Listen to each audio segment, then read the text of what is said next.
I'm Ross Twiddell from Cultaholic. You are a sexual wank faisan. This is the Cultaholic Heavyweight Championship, the single most prestigious belt in all of professional wrestling, and these are all of the WTF moments from Friday Night SmackDown. But as for this episode of SmackDown, it was a mixed bag. We saw a fantastic promo from Daniel Bryan. The Firefly Fun House stuff was fun, with a capital F, guys. Oh, Michael Cole. We saw some good tag team action from both the men and the ladies, but also, there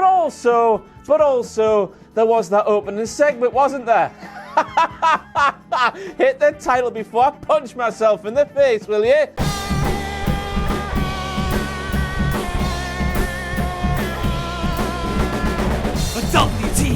WTF! So I arrived into the Cultaholic office this morning. The sun was shining. There was frost on the floor. There was newborn bunny rabbits. There wasn't them, but I was in a good mood, so I was. England won a couple of football matches. An old woman called Boris Johnson an asshole on the television, and I thought the WWE were going to try and help us forget about everything involving big baldy bastard Baron Corbin from last week's SmackDown from Manchester, England. I thought they were going to put it all behind us. They were absolutely putrid in the first place for doing what they did on that SmackDown from England, but by gum, slap my arse and call me Gertrude, we had a big long reminder of that awfulness from last week's show, even though in the 7 days since, somebody backstage in WWE must have taken a step back, watched what went down in Manchester and thought, bloody hell, that's just bad, isn't it? Now, I know we've all done bad things in the past, but hopefully we've all moved on from those bad things to bigger and better things. But watching this week's SmackDown, it was just that horrible feeling of when it comes crashing down in a massive poo bag.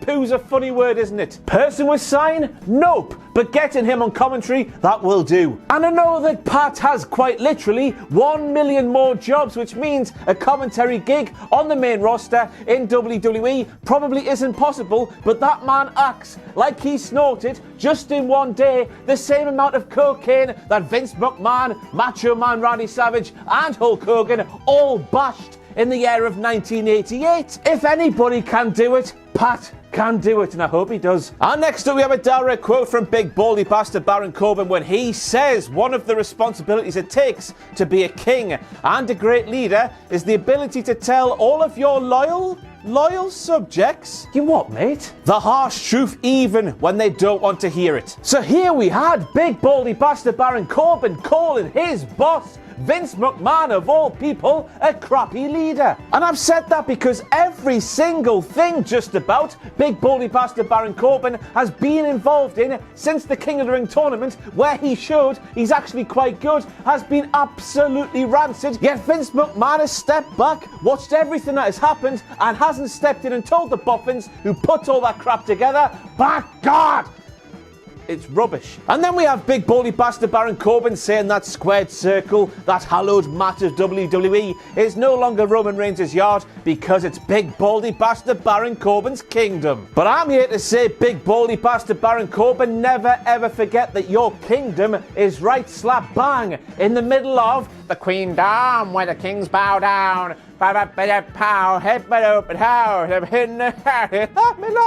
me. She'll castrate you, which means you'll be big, baldy, bollockless bastard Baron Corbin. And then when the camera panned out to reveal Dolph Ziggler and Robert Roode, who isn't Scottish, I don't know why I did that, I realised something. Richard Tubman hit the thing. Big baldy bastard Baron Corbin, who still has his bollocks until Lady Bowles gets her hands on them. Steady now. Likes threesomes. And then we got to this bit here, which has to be the pièce de résistance of the professional wrestling business. All of the rich history of professional wrestling built up to this moment where big baldy bastard Baron Corbin, dressed as a king, using kingly words, wheeled out Othello, dressed in a dog costume, because big baldy bastard Baron Corbin said to Roman Reigns, whose nickname, by the way, is the Big Dog, and it means the world to him, that his bollocks have shriveled up and have caused his bark, which used to be big and menacing, to become like a little chihoo-hoo. I think he said on the SmackDown in Manchester, England.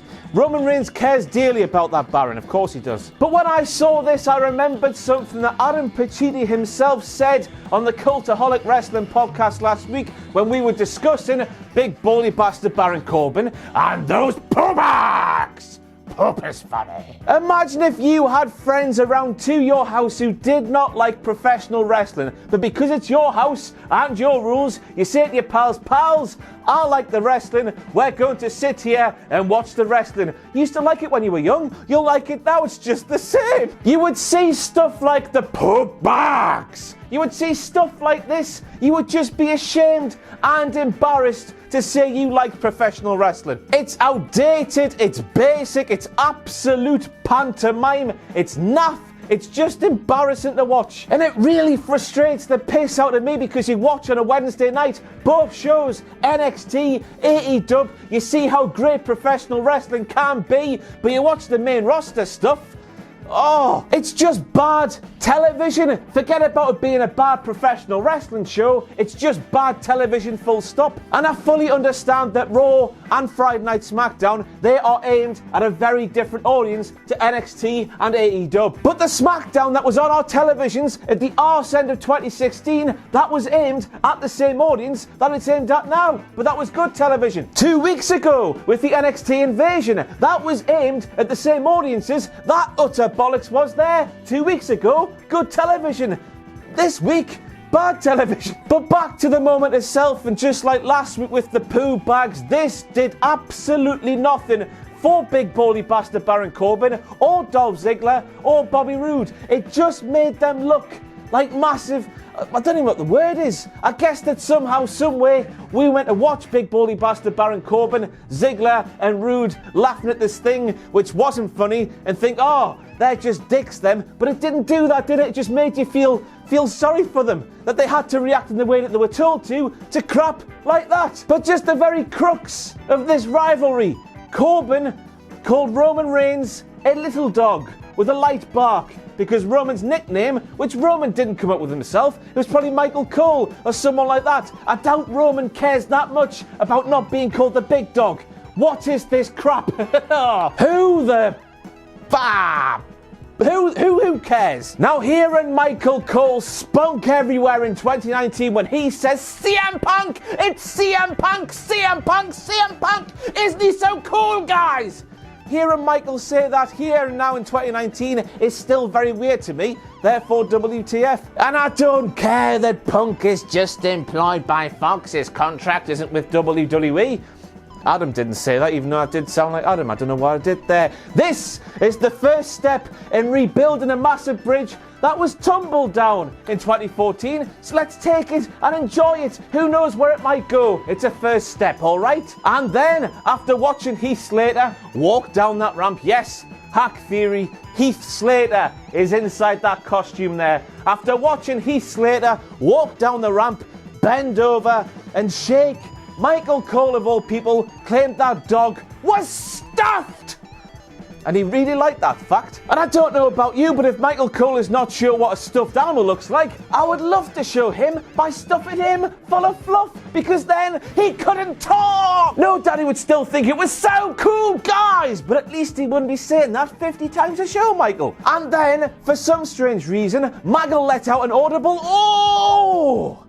as Bobby Roode tagged Dolph Ziggler. Yes, it was enthusiastic, Maggle, but all he did was tag him. It clearly didn't hurt. They are still not called Ali G. They are still not called Rudolph. It is there, right in front of our faces, and we still can't have a little bit of fun with a capital F. Unless, of course, the trademarks for both of those terms belong to somebody else, in which case, WWE, I'm sorry for this WTF moment. Please accept my apologies. First and foremost, I don't know about your personal taste at home, but for me, that is a massive improvement. But if we look at this change in the realms of the kayfabe, why did Bray Wyatt change that to blue? Of course, first of all, we've got to say, for Bray Wyatt to have the red Universal Strawberry Championship on SmackDown, which is blue. That was silly. So for the blue Universe Smurf Championship, that was seamless, fantastic stuff. For that to be brought in made complete sense. But are we supposed to believe that that absolute nutcase is taking orders from Fox?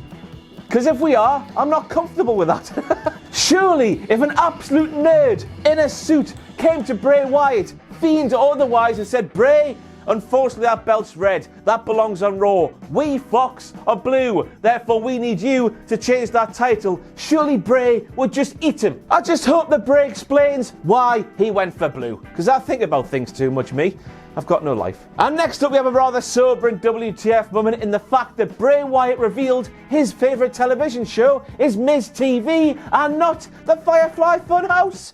Weird, wacky, hey? And somehow, someway, over the last week or so, Braun Strowman has managed to lose an incredible 100 pounds. And Braun, I know you're watching. Of course he's not watching, nobody watches this. But anyway, if you are watching, I need to know your secrets because I don't want diabetes. Braun Strowman, how the hell do you lose the equivalent to 1 1/10 of a toilet, or 1.5 Dalmatians, or 3.5 gold bars? How do you lose that in just over a week? Please let me know, I want to know. Braun Strowman? Who the hell's that? So next up we have Kayla Braxton asking the New Day if they feel they could be as successful on this week's SmackDown in their match against the Revival as they were on last week's SmackDown when they beat the Revival to win the SmackDown Tag Team titles, even though their boy, Xavier Woods, is missing this week. Just like he was last week when the New Day won the titles from the Revival. And quite simply, to quote Billy Kay, I'm sorry, Australia. Hi, Kyla! You got a bloody journalism for that, you flyman galah, you bloody bastard? Good question. And what an absolutely monumental arsehole Michael Cole is. Now, I listened to Corey Graves' WWE podcast last week and he absolutely gushed all over Big E, as we all should be gushing, because Big E, he is the best. Corey noted on this podcast that even though the New Day have stated they will never ever break up and break all kinds of wrestling traditions, Big E, after Xavier Woods' injury, this is the perfect time for Big E to have a big old singles push. It was a very earnest and honest assessment from Corey Graves, but Michael Cole on SmackDown, when he saw the New Day, said, well, Corey, he tried to stir things up with the New Day by saying things about Big E. Now, back in a former life, I used to call Michael Cole Norris from Coronation Street, because just like Norris from Coronation Street, Michael Cole would just gossip and stir the poo that came from Coronation Street. And absolute nonsense hot takes just like that one proves I was justified to do so. So next up we have the sneak attack from the Undisputed Era, the SmackDown Live roster sprint very fast down to the ring, and look who got there first. It was Big Daddy Dozovich. Sorry, it was Otis. And I bet a lot of you at home before this happened on Friday Night SmackDown think us fat lads, just because we're fat, we can't run fast. Well, Otis saw what you say there, and he ate it, and he laughed in your face because he was there first. Go on, the fat lads are fast, so there. I'm not fat. And then we have Corey Graves asking Michael Cole if Michael Cole has ever met a tough man called Kip, because that very small man in the tights, he's called Kip as well. And then Michael Cole replied, no! I don't know what to say, Corey! And that's even though we all know Michael Cole just should have said yes, because Billy Gunn is a massive man who could eat Michael Cole if he wanted to. And don't think Big Kip Sup, Billy Gunn wouldn't eat Michael Cole, because as we all know, Billy Gunn, he is an ass man, and Michael Cole is a massive ass. Is, not has. He is a massive ass. So wait there a second. We live in a world where Nikki Cross has to prove herself and qualify for Sasha Banks' Team SmackDown at Survivor Series, yet Dana Brooke can just waltz on there, not having to prove anything. Now, no offence to Dana, but just done absolutely bugger all for 3.5 pissing years. If there's one person on that team who actually has to prove herself to everybody, it's Dana Brooke. It's not former Women's Champion Sasha Banks, or former Women's Champion Carmella, or Lacey Evans after what happened in Saudi Arabia. It's bloody Dana Brooke.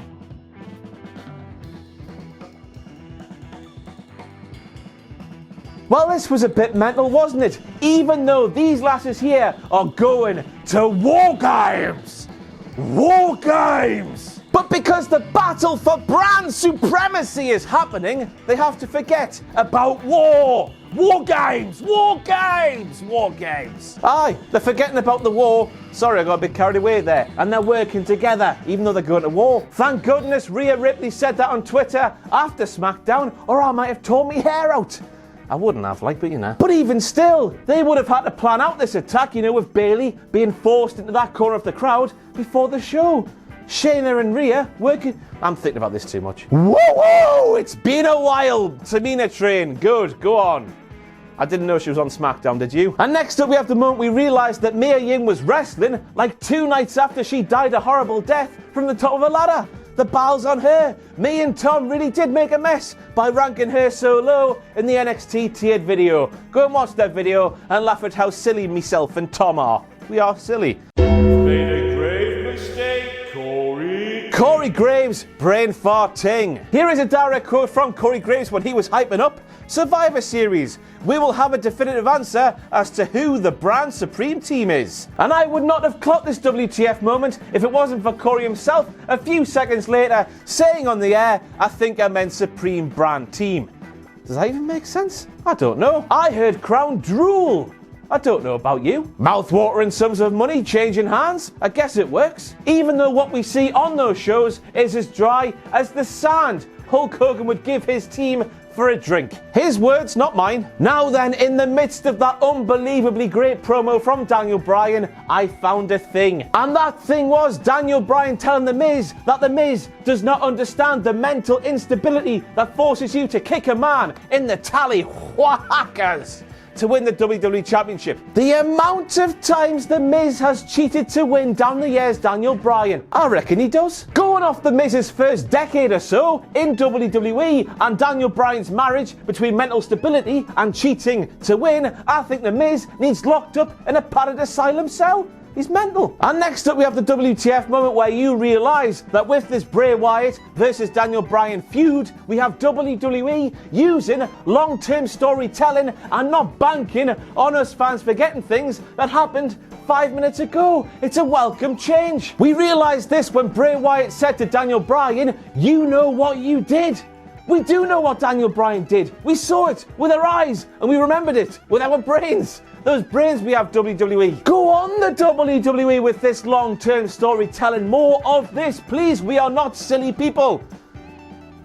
And we end this WTF Moments video for Friday Night SmackDown with the realisation that The Miz of all people is the authority figure in WWE. He is the modern day funny Jack Tunney. Bray Wyatt and Daniel Bryan have their back and forth, then a second later The Miz in the ring is like, well then, that's official. D-Bry, Fiendy Man, official. Universal title on the line. Who gave him the power?